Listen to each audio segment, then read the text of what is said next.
জয় গুরু। পরম প্রেমময় শ্রী শ্রী ঠাকুরের চরণে আমার ভূমিষ্ঠ প্রণাম। আর আপনাদের প্রত্যেককে জানাই আনন্দিত জয় গুরু। স্বপ্নে যদি আমরা ঠাকুর দেখি বা যে কোনো ঠাকুর আমরা দেখতে পারি, হয়তো শিব ঠাকুর, কৃষ্ণ ঠাকুর, আরও অনেক রকম ঠাকুর আছে, তো তাদেরকে যদি আমরা স্বপ্নে দর্শন করি তাহলে তার ফল কি জানেন? স্বপ্নে যদি আমরা ঠাকুর দেবতা দর্শন করি তার ফল কি হতে পারে? আজকে সেই সম্পর্কেই আলোচনা করব। পরম দয়াল শ্রী শ্রী ঠাকুর বললেন যে আমাদের মস্তিষ্ক হলো চিত্রগুপ্তের খাতা, অনন্ত জীবনের ইতিহাস লেখা আছে পাতায় পাতায়। মস্তিষ্কে যে ইচ্ছা স্মৃতির ছাপ থাকে তাই স্বপ্ন আকারে দেখা যায়। আমরা যা কানে শুনি না, যা চোখে দেখি না, তা যে নেই তা নয়। পরম দয়াল শ্রী শ্রী ঠাকুর আবার বললেন যে আমাদের অভিজ্ঞতার মধ্যে নেই এমন কিছু কিন্তু আমরা স্বপ্নে দর্শন করি, যা আমাদের অভিজ্ঞতার মধ্যে নেই। যেমন ধরুন, আপনি কোনো দিন সমুদ্রে যাননি, হঠাৎ স্বপ্নে আপনি সমুদ্রে চলে গেছেন। এগুলো তো আমাদের অভিজ্ঞতার বাইরে, যেটা আমি কোনো দিন যাইনি, তো সেখানে আমি যদি চলে যাই স্বপ্নে তাহলে অভিজ্ঞতার বাইরেই হবে।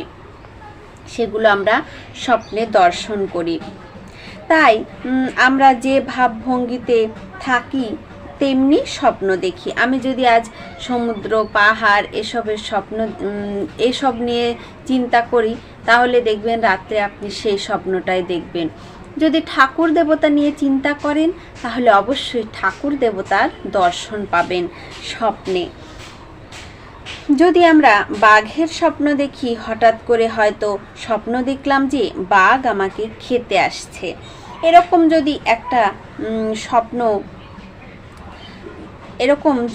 একটা স্বপ্ন দেখি তাহলে হঠাৎ করে ঘুমটা ভেঙে গিয়ে বুকটা ধরাস ধরাস বা দূর দূর করতে থাকে, মানে ভয় লাগে। আবার হয়তো একটা ভালো স্বপ্ন দেখলাম, তারপর ঘুম থেকে উঠে স্বপ্নের কথাটা আমার বারবার মনে পড়ে। অর্থাৎ একটা সংস্কার বুদ্ধিকে নিয়ন্ত্রণ করে। আমি যেমনভাবে থাকবো, অর্থাৎ যেমন ভাবভূমিতে থাকবো, যা ভাববো তাই আমি স্বপ্নে দেখব। শুদ্ধ মন, শুদ্ধ বুদ্ধি, শুদ্ধ আত্মা এক, কথা বলেছেন ঠাকুর রামকৃষ্ণ। তাই স্বয়ং ঠাকুর রামকৃষ্ণও বলেছেন যে সাধু দেবতার দর্শন যদি স্বপ্নে হয় তা কল্যাণকর। এটা একটা ভালো দিক। আমার তার সাথে যোগাযোগ হচ্ছে, আমি তাকে দর্শন করছি। আমি যদি তাকে চর্চা না করব তাহলে আমি তার দেখা পাবো না। তাই আমরা যদি ধরুন ঘুমানোর আগে ঠাকুর দেবতা নিয়ে চর্চা করি বা ঠাকুর দেবতার কথা মনে মনে ভাবছি বা কারোর সঙ্গে আলোচনা করছি, এমনটা যদি করি তাহলে দেখবেন অবশ্যই আমরা ঠাকুর দর্শন পাব। আর সেই দর্শনটা এত মধুর হবে যে যখন আপনার ঘুম ভাঙবে তখন ভাববেন আর একটু যদি ঘুমিয়ে থাকতাম তাহলে ঠাকুরের সঙ্গে হয়তো কথাও বলতে পারতাম, এমনটা মনে হবে। আর যদি আমি খারাপ সংসর্গে থাকি, আমার মনে যদি তার ভাব না থাকে, অন্য কোনো ভাব থাকে, তাহলে আমি অন্য স্বপ্ন দেখব। আমি যেমনটা চিন্তা করব সেই চিন্তাটা আমার মধ্যে তেমনই প্রভাব পড়বে। এটাই হলো আসল কথা। তাই সাধু দেবতার দর্শন করা, ঠাকুর দর্শন করা, এগুলো খুবই কল্যাণকর। এ বিষয়ে বিশেষ চিন্তার কোনো কারণ নেই।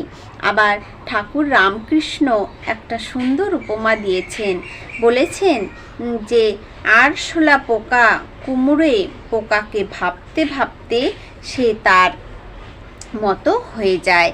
তাই আমার এই চিন্তাটা সৎ হতে হবে, আমার এই বুদ্ধিটাও সৎ হতে হবে, তাহলে আমি সৎ ভাব পাবো। তাই ঠাকুর বলেছেন যে যার চিন্তা করে সে তার সত্তা পায়। আমি যদি ভগবানের চিন্তা করি তাহলে আমি ভগবানের সত্তা পাব। তখন আমাদের একটাই কাজ, নাম ধ্যান করা। এই নাম ধ্যানই পারে আমাদের কোষগুলিকে জাগ্রত করে তুলতে। তাই নাম ধ্যানটা আমাদের অতি প্রয়োজনীয় একটি জিনিস। এই নাম ধ্যান করতে পারলে আমরা সব কিছু পেয়ে যাব। তাহলে বুঝতে পারলেন যে স্বপ্নে যদি আমরা ঠাকুর দেবতার দর্শন করি তাহলে সেটা কল্যাণকরী হবে, সেটা ভালো কিছু হবে। আপনারা ঠাকুর নিয়ে রাত্রিতে যদি চিন্তা করে ঘুমান বা আলোচনা করে ঘুমন তাহলে অবশ্যই আপনারাও ঠাকুর দর্শন করতে পারবেন। আজকের আলোচনা প্রসঙ্গ এই পর্যন্তই। জয় গুরু।